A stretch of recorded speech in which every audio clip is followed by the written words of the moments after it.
Good morning mga ka-fortune, kababaylan. Kamusta? Kamusta? So, eto na nga.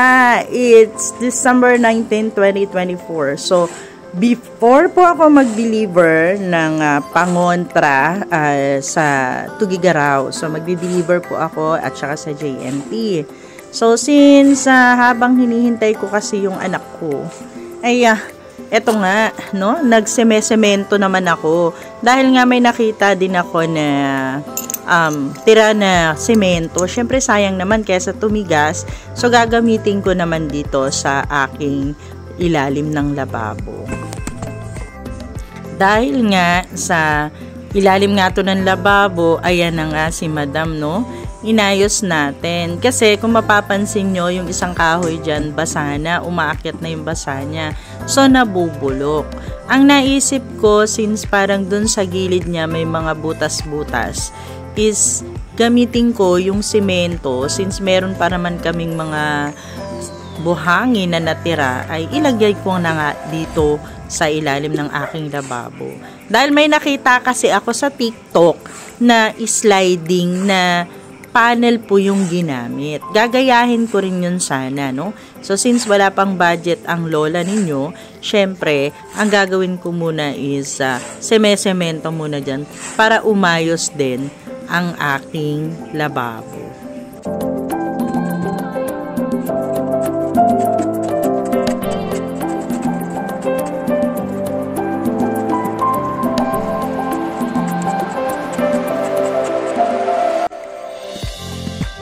So, ayan na nga, natapos na. Nailagay ko na, ganyan lang kadami yung halo na nagawa ko. So, kung nakikita nyo, ba diba? Ito kasi yung hulma. Hindi pa natanggal yung pagkalagay dun sa hulma. So, yung mga kahoy naka-intact pa dyan. Kung mapapansin nyo, ayan, nandiyan lang yan. Kaso, nabasa nga. So, nabubulok na talaga siya. Kaya yung cabinet na ginawa, bumigay kasi nabulok na nga yung pinagpapatungan tsaka yung pinaglalagyan nung pang-close ng cabinet.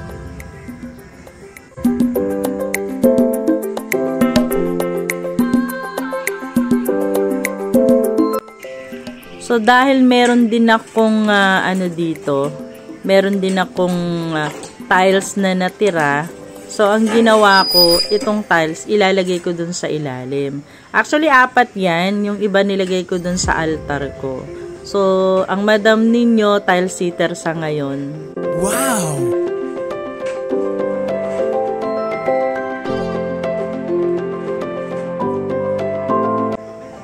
Grabe. Hirap na hirap akong yumuko. Sa laki siguro ng tiyan ko. So, ayan na nga. Mega sukat si madam ninyo, no? Para mailagay natin yung tiles doon sa loob. So, since may pagkapareho din naman ng tiles dito sa kusina namin, so inayos ko na rin. Nakikita nyo yan. So, tignan nyo, no?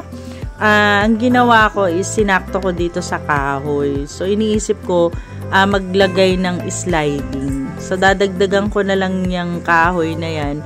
Aayusin ko na lang, lalagyan ko na lang din dun sa banda na nabulok kasi tinanggal na nga ni madam kasi nga talagang basang-basa na. So, humanap na rin ako ng paraan para hindi na tumulo yung lababo. So, since si madam mahilig po sa mga DIY, hilig ko po talagang gumawa dito sa aming tahanan. So, ayan na nga, dahil natapos na nga si madam, ang next natin, habang hinihintay natin ang tulugis kong anak, ay naghugas muna tayo. Syempre, bukod sa missionary, ay ina rin tayo ng tahanan. So, lahat talaga gagawin natin. So, nakikita nyo naman ang muscle ni madam, ang laki-laki.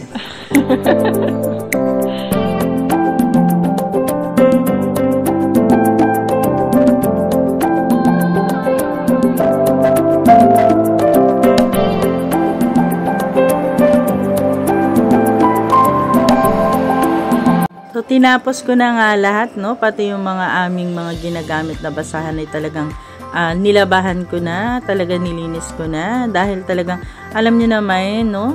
si madam pa rin ang nag-aasikaso sa tahanan. So, ibig sabihin, pagkatapos ng gamutan, kung minsan ito yung gawain ko, maglilinis, maglalaba, ayan, kasi syempre, pag talagang pagod na rin si madam, yung pati yung pagpapalinis at pagpapalaba, umuupa na rin ako. Since minsan talagang wala namang budget tayo na pangbayad, ay talagang si madam na lang din ang magtitiis hanggang sa matapos ang lahat ng mga aking gawain. Ayan. So, since si madam ay kailangan na ring mag-almusal, so, ang ginagawa natin ay iinom muna tayo ng gatas.